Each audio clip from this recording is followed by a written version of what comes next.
Hello, it was good, everybody. This is your weekly show, the H Town Run Down. I've got my boy with me today, Dante. Coach Dante was good, man. Was good.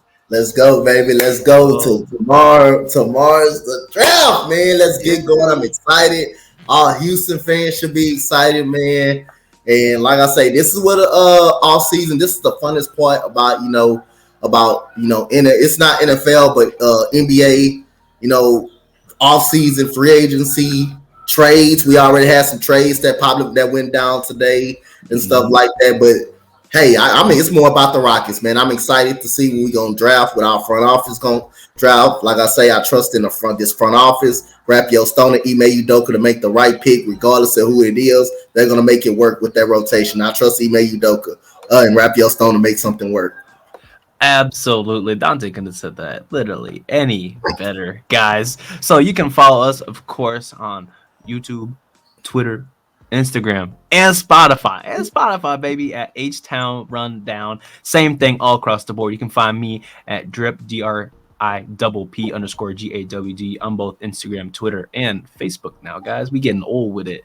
And Dante. You can also follow him at Coach Dante31 on Twitter and Instagram. And he also got his own YouTube channel. Check it out, man. Yep. Shout out, right? Yep. All right, we're gonna jump right into it today. You know what we're talking about. We're gonna talk about Amin Thompson and the core. What is considered the core? What happened to the rest of the pieces, man? It's gonna be a good day. You know, Dante said it best, right? This is where our season starts, right? I know a lot of teams Yep. are still kind of deciding what they do in a free agency, what's going on. Now, our season starts tomorrow. Our Tomorrow. season starts tomorrow. I can't Yep. wait. So hopefully Adam Silver says with the fourth pick, the Houston Rockets select Amin Thompson, man. There was a video that actually dropped. I know we're gonna talk about Amin predominantly today, but there was a video that Mm-hmm. dropped. And Dante and I had a kind of spicy conversation earlier through the DMs. You know what I'm talking about? And Sora Thompson actually looks pretty clean. Hey. They Yep. actually they twins for a reason. The Yep. game looks similar. They drive into the basket seems similar. To me, Amon Thompson looks like the better ball handler, but Sora Thompson looks like the better shooter. It looks like he's Yep. developed his jump shot quite a lot here in his own offseason here. Dante, what do you think about that video? Hey, I love it, man. I love it. Like I say, I would love to have either one of them, man. Ahmed. Like I say, everybody want him. I want him. I would be happy with either Asard or Ahmed because they both of their games are similar. They ain't twins for no reason, man. Both of their games literally the same. Now Asard is the better shooter. He's more the better shooter. He shoots 30%. So his jump shot, and you be seeing he be practicing. They both been practicing on that jump shot, getting that jump shot going. But I'll be happy to have either one of them, regardless if it's Ahmed and Nassar. They both got the same type of game. They both elite at the defensive side of the ball. They both 6'7". They both are great playmakers. Great playmakers. They both great ball handlers.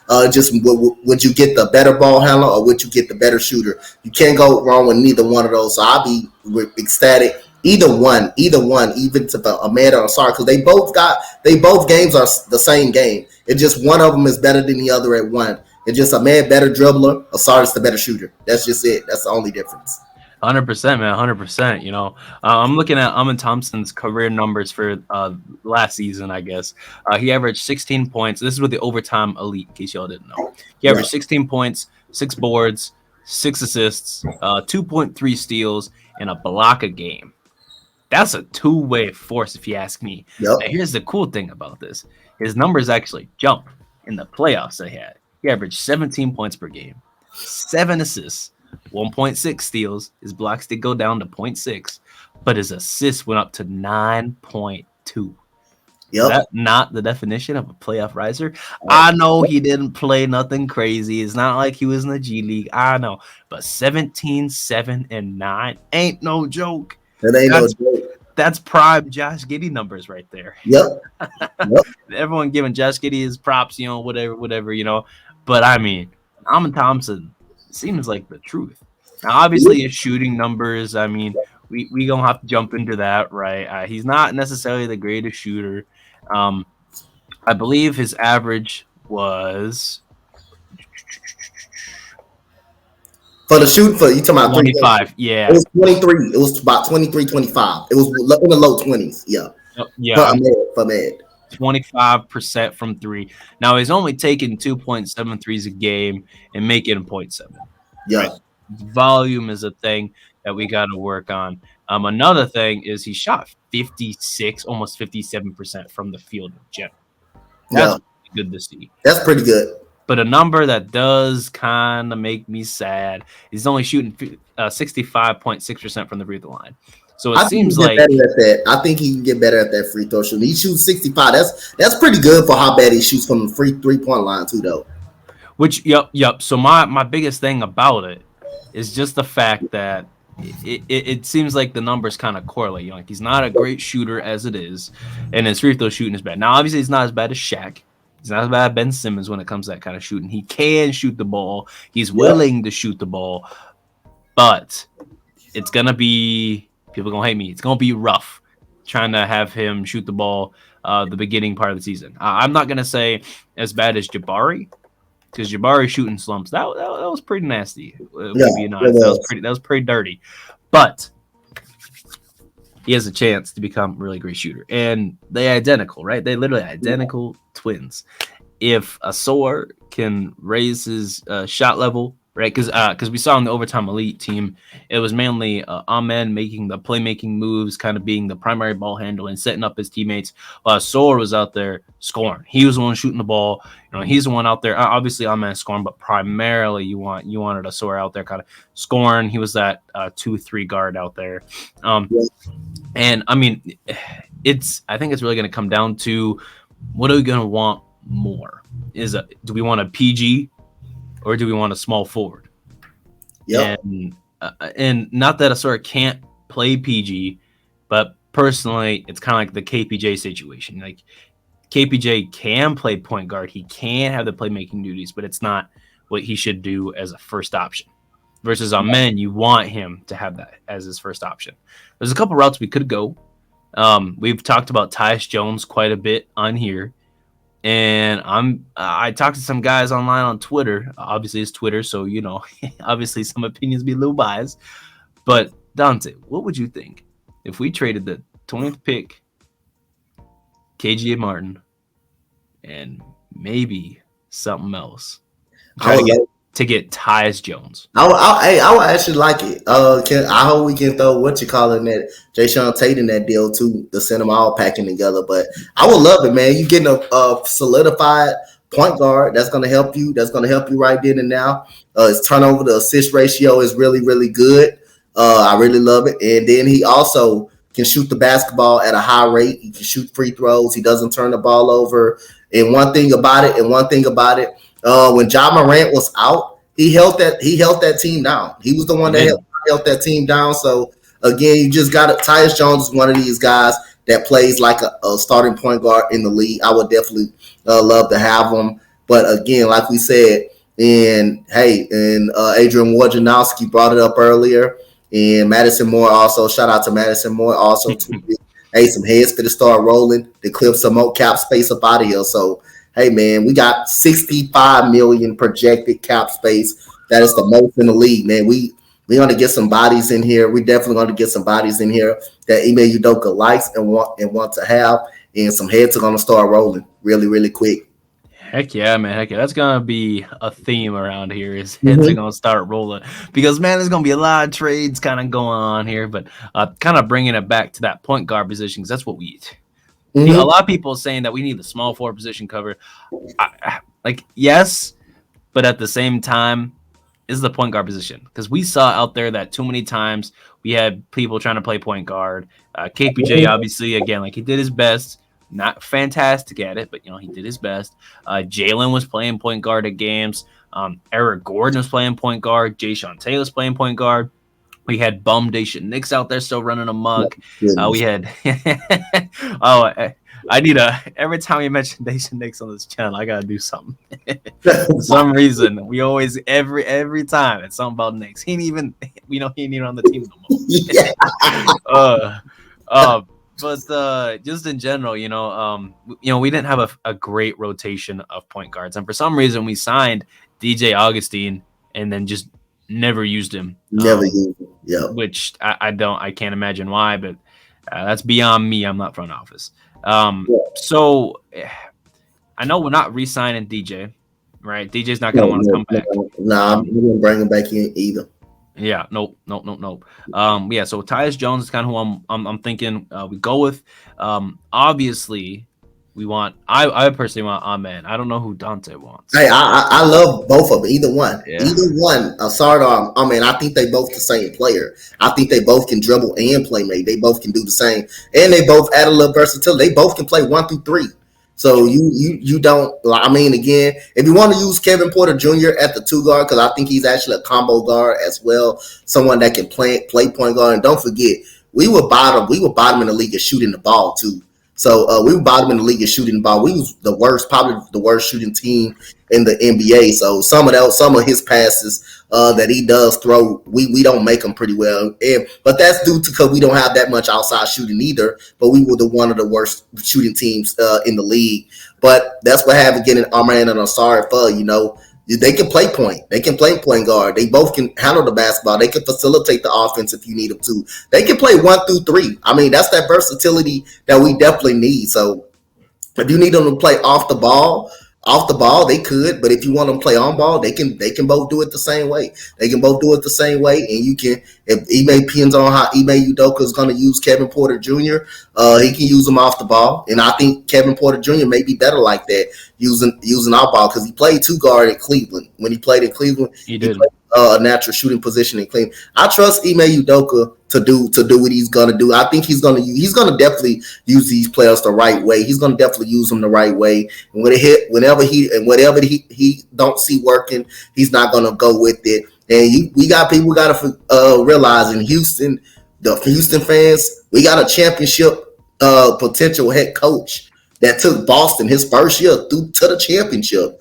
and he will hold guys accountable if he has to, just like he hold that Boston team accountable. Yes, Jason Tatum, they more talented than we are, but they were young. Them young guys, and them guys that can play, them guys is on a star level, and to able to hold guys like that accountable and point it to the media, and for them to go 28 and 7 throughout the All-Star break, that is insane. That is something that is not easy. That's part of coaching. That's coaching up there, especially coaching a young team like that, and you lead them to the NBA Finals. Imagine what he can do with this team. Imagine what he can do with this team and get the players that he wants and put the right rotations out there.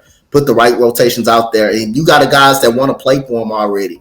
They already in the community together. You got guys in the gym already working out, like Al P. You got Jabari Smith, Jalen Green, and working out. You didn't see none of that with Steven Silas. You didn't see them breaking down no trees with no Steven Silas and nothing like that. You didn't see them in the gym lifting weights. They're already out there working. And Ime Udoka is a part of that. And I like the tone that he's setting right now for our team. Facts, yeah. I mean, yeah, he's coming in. He's really like you said, setting a tone, and he's setting a coaching cultural difference immediately between the Silas youth regime and the Udoka future playoff bound team. Hopefully, obviously, every team wants to make the playoffs. I mean, if the Blazers aren't making the playoffs, I mean, we got a lot of work to do. I mean, with the team. That's what I'm saying. With the $60 million in cap space we got right now, potential. It depends on we let go some guys. We let go Jae'Sean Tate's contract. Gave him 2 years. That's more cap money right there. Cap money that we got right now. Just think about we can have potentially over $70 million in cap space if we let go some people. We find a way to trade some people and get some of these guys out the books. Think about it. This team will look different.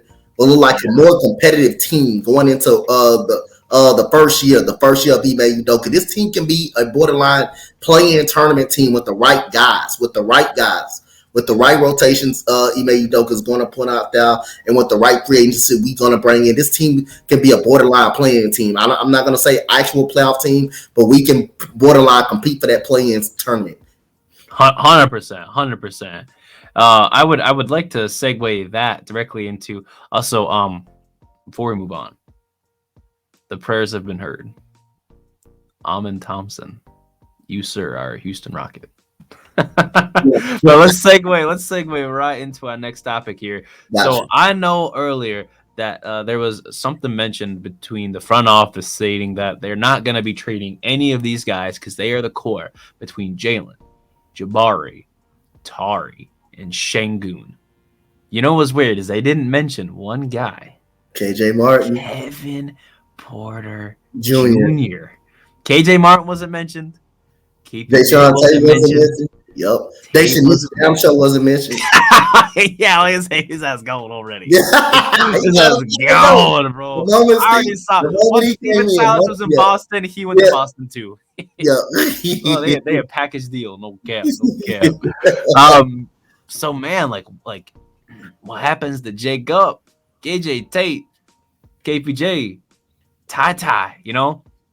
I was talking earlier about potentially trading KJ Martin, the 20th pick, and somebody else. My somebody else was Ty Washington. Mm-hmm. Getting a young, allowing the Grizzlies to have a young prospect point guard able to come off the bench. We take an expiring contract. Maybe we can get like a second round pick or something like that for the future in there too, you know, just to kind of sweeten the deal a little bit for our end. But I mean, yeah, if we can also offload some more contract there, I mean, I believe between those three guys, KJ Martin or those two guys, KJ Martin and Ty, that's at least $7 million right there. Yeah, that's bringing us to $70 million in cap space right there, minimum. And then, like you said, Tate, he's making 12. KPJ, I think he's making 18. Oof. I mean, yeah, you know, 15 to 18 range. Yeah. And then Josh Christopher, you know, he's making about I think 7 or 8. I mean, 7 to 8 million? Yeah, because he was a first round pick. Okay. Yeah, from before. Yeah. But I mean, man, if we get $80 million in cap space, we can sign 2 max contracts. Yep. 2. Yep. And one of those is damn sure not Fred VanVleet. Yep. People what is this talk with Houston, the front office in love with Fred VanVleet? No. I don't want to sign no 6'1", itty bitty guard that plays okay perimeter defense when he wants to. Okay perimeter defense at 31 years old. But you know what's the good news though about everything that we ain't gonna? I think James Harden is up out of the picture, and that's good news. Yes. I ain't got time to sign him no $40-50 million. I don't want to go through that and spend most out. That's down to our space right there, spending on one player. At least we can do it. We can spread some of that money out. If we want to go get a Chris Middleton or potential something like that, or Cameron Johnson, something like that, I'm fine with it. I'm fine with it. If we can get someone like that, we can get someone like that as well. But other than that, I'm glad James Harden going to sign back with Philadelphia. I think that's fine. That's fine with me. But one thing that's put the rest, I'm glad Ime Udoka said, "Hey, we glad we if on a cheaper deal, we will allow you to come here, but we're not gonna risk giving you all this money, giving you what you want, and give you all this money to come here and hamper our franchise. No, we're not going to do that." So I'm glad they did that respectfully. Now we can move on to some other free agency. Fred VanVleet wants $33 million, and I don't think I don't got time to play for $33 million. He wants $33 million because he originally turned down $22 million with the Toronto Raptors, which is expected. Ain't no way in hell he was going right back there. But I don't know about paying Fred VanVleet $30 million. I think someone else is going to do that. They're going to pay for him $33 million. I just want to pay some guys that's going to come in, that's going to work, and that's going to be good enough to help us out. Cameron Johnson, I think he's the option. I'd rather pay him 15 to 20 mil. I pay him 20 mil. That's fine with me. That's fine with me. I don't. Think Cam is worth the 20. Yeah, I don't think that's too much to pay him. No, absolutely not. So I'm actually looking at contracts right now, right? Yeah. So Garuba makes $2.5 million. Christopher makes $2.5 million. Ty is 2.3.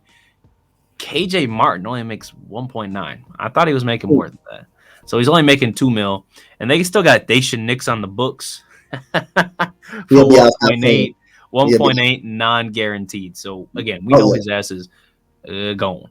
Yeah. So at least right there between Christopher, Ty, and KJ, you're looking at upwards of $6 million.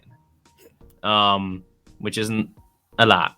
But KPJ is making 15, making 16 actually. Yeah. That's looking real sweet, KPJ. They're Just looking saying. real sweet. So I got a hot take on that too, though. Okay. Okay. I think it's a better chance that Ime Udoka will keep KJ before he keep all of them guys up there. I think it's something tells me that he's gonna do something else with KJ. With not with KJ. Kevin Porter. Kevin Porter Jr. Yeah. Yep. Something tell me he's gonna use Kevin Porter Jr. Another way. I think the rest of those guys, I think they on the chopping block. I think they're on the chopping block. I think they're on the chopping block, but I believe Kevin Porter Jr. will find a way to be here in Houston this coming year, and I think Ime Udoka got a plan for him. But if he don't, I'm fine with that. If he gets traded, I'm okay with it. I'm okay with it. But I really think he got a plan for Kevin Porter. Speaking of a plan, Jae'Sean Tate makes $6.5 million. So if we're getting about another 13 million, rounding up 13 million. All right, we got what, like 64, 65 mil. Yeah, we'll have almost $80 million. So we were almost right. Almost $80 million in cap space. Yep. Bro, what can't we do? Who doesn't want to come to Houston? We got the best clubs. We got the best strip clubs. Everyone knows about that. James Harden knows about that. We got some of the best food out here. They know what's good with that. We got 13s out here. James Harden restaurant. Yeah, bro. It was really sweet, man.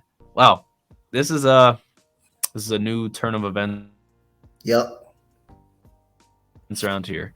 So with that being said, Jalen, Jabari, Tari, Sengun being the core pieces, specifically the future words, that was what was said, the core.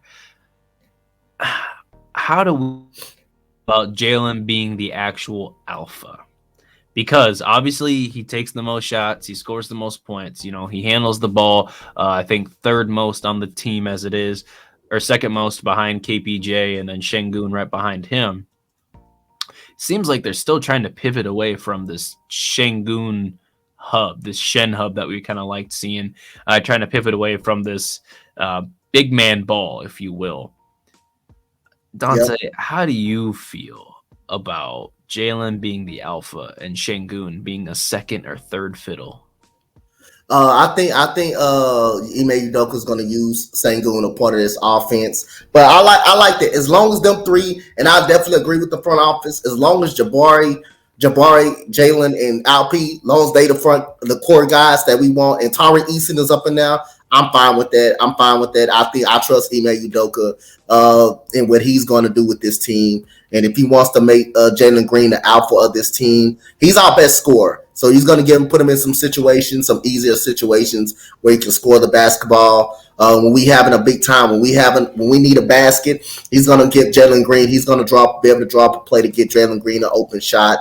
But I'm telling you, I think he's going to run the offense more through Alp, someone that can give Jalen Green some of those open shots and set up teammates. Like I said, I think Jalen Green is our best scorer, but I think Alp is our best actual basketball player. As far as playing basketball, I think he's our actual best basketball player. But like we both said, man, we trust that man, Ime Udoka, to get everybody in place, and he's gonna definitely do that, and it's gonna definitely start tomorrow night when we have a solid draft. I don't think we're gonna pick at pick 20. I think we're gonna find a way to trade that pick. I hope we trade it with somebody, with one of KJ Martin or Jae'Sean Tate. Hope we trade it with somebody tomorrow night. But I it's glad for them to come out and say Jalen, Jabari, Tari, Sengun is our core guys. I'm glad they came out and said that.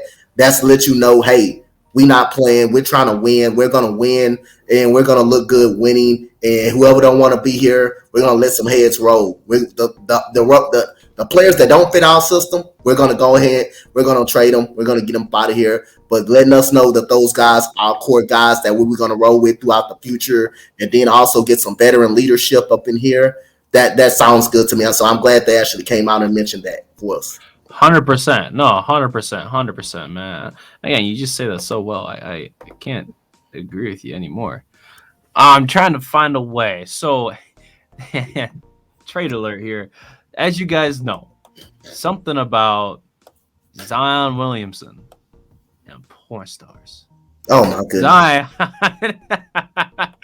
It seems that Zion is looking real sweet over there. A lot of news keeps dropping. As you Yep. guys know, a certain somebody is not very happy with your boy Zion. Yeah, And the yeah. Pelicans are trying to get out of this kind of how do you say debacle?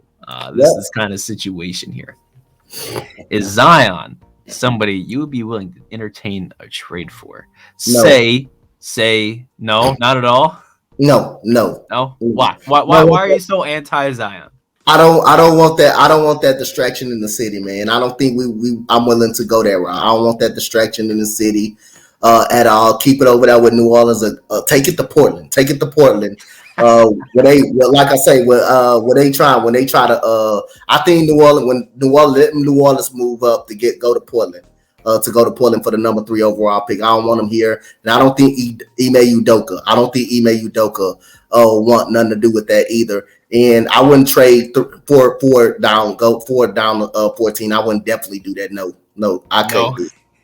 Man, I just got a trade alert actually. Go ahead. All right, let's read it here. Today, the Celtics just finalized the 3-way trade with the Wizards and Grizzlies. Okay. Kristaps is going to Boston. Boston is sending Smart to the Grizzlies, and Tyus Jones is going to Washington. Oh my God! I'm going to Washington. Wow! Right as we talk about it. So the Celtics sell Smart to the Grizzlies. Yeah. Wow. Yeah. That'll be good because Ja Morant's gonna play like 13 games next season. So, man, they got a deep way guard, which I'm not gonna lie, I think they sold really low on Marcus Smart. Like Tyus Jones is a really great point guard, but I think that if we just being honest here, I think Marcus Smart is definitely the better all around player. Like in all seriousness, and for them to only have to give up Tyus Jones as a player, there's probably picks added in there that hasn't been completely released yet. But like I say, the Celtics still got Derek White. They still got Derek White too. They still got Derek White too. So Malcolm Brogdon. Malcolm Brogdon. I think he gone. I think he gone. No, okay. They failed it. They failed the trade. Okay. Yeah. So they got Malcolm starting at point, Jaylen Brown at shooting guard, Tatum at 3, Al Horford at 4, and KP at 5. Hey, I like KP. If KP can actually stay healthy, he can be something special, man. He can be something good. Him and Al Horford just need to be, if they're going to be injured, make sure that they're not injured at the same time. Yeah. Then the Celtics are the number 1 seed in the East. James Harden, Embiid. Again, love you, Harden. You're my GOAT, but like, y'all better make some moves over there, Maury. Not for last. That is a crazy deal they just got for literally nothing. Your boy Daryl Morey gonna make some moves. Yeah, he gonna pay Harden that $50 million. Yeah, he gonna definitely do that. Yeah, he gonna make that move. That's about it. That's about it. He gonna get Harden his money, and that's about it. That's about it. Man. So anyway, that's a live trade reaction here, guys. Usually we don't do those kinds of things live, but man, it happened while it is offseason crazy and wild. We gotta bring it up. We gotta talk about it. But bringing it back to us here, we were talking about Zion Williamson. Dante is against the trade for Zion, and respectfully so. There's a lot of negativity surrounding his personal life, but if we're talking about Zion, the basketball player, we talking 27, 7, and 5 on over 60% shooting. You want to know the only person that's ever had stats like that, 27 plus on 60% plus shooting? Shaq. You want to know how big Shaq was? Shaq was 7'1", over 300 pounds. Zion ain't even 300 pounds, and he's 6'6". Just saying, man. Just saying. I wouldn't mind giving up our couple things specifically.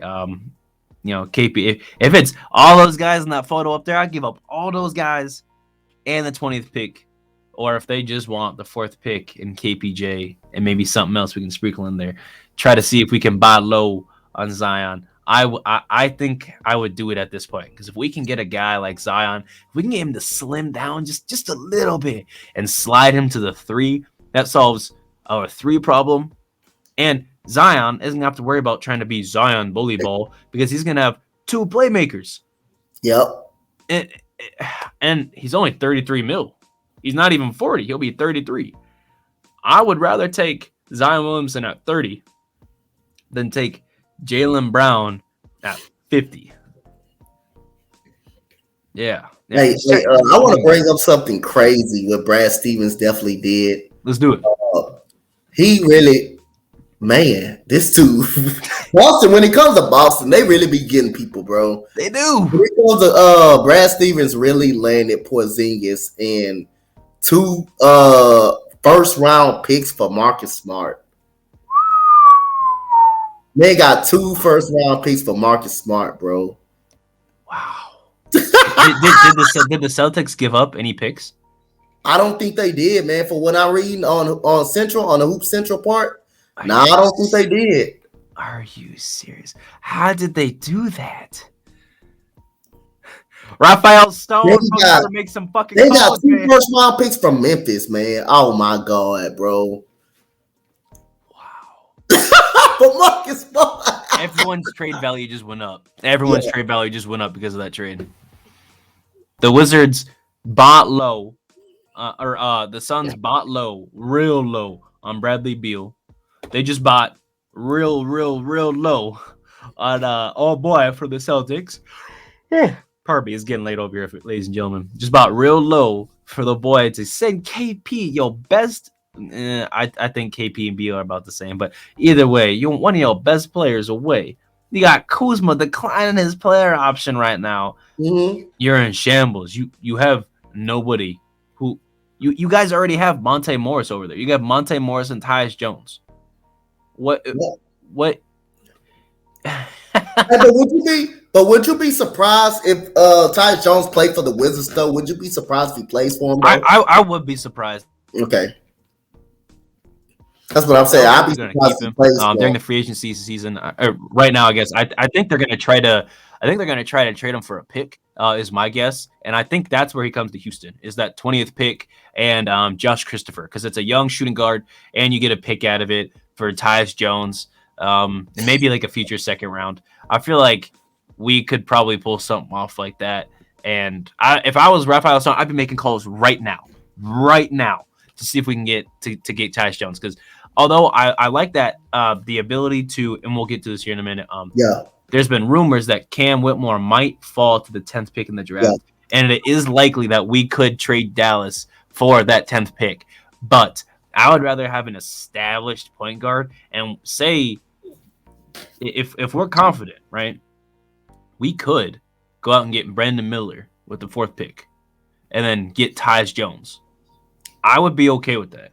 Yeah, like if we pick Ahmed or Asard, but if use the 20th pick, if we could find a way to use the 20 pick and package, Jay Sean Tate or KJ Martin and go up to the number 10 and challenge for that number 10 pick, like we saying, and get Cal Whitmore or something like that, or a forward or a small forward, I will be extreme happy with that. I'll be extreme happy with that, because now we got our point guard. And we got a position that we definitely need, a small forward. Like I said, I don't think we don't have a small forward outside of Tari Eason. We don't have a small forward, and I think that's a definite need for us.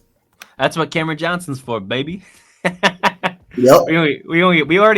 We getting Cam Johnson. We paying him the max, okay? We're going to let him just be a max guy to do what Michael Porter Jr.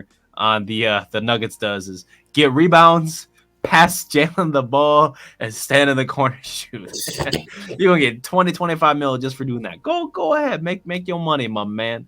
And he played defense too. He had 3-and-D, which is really nice. And then having him, I think Cameron Johnson starts over Tari.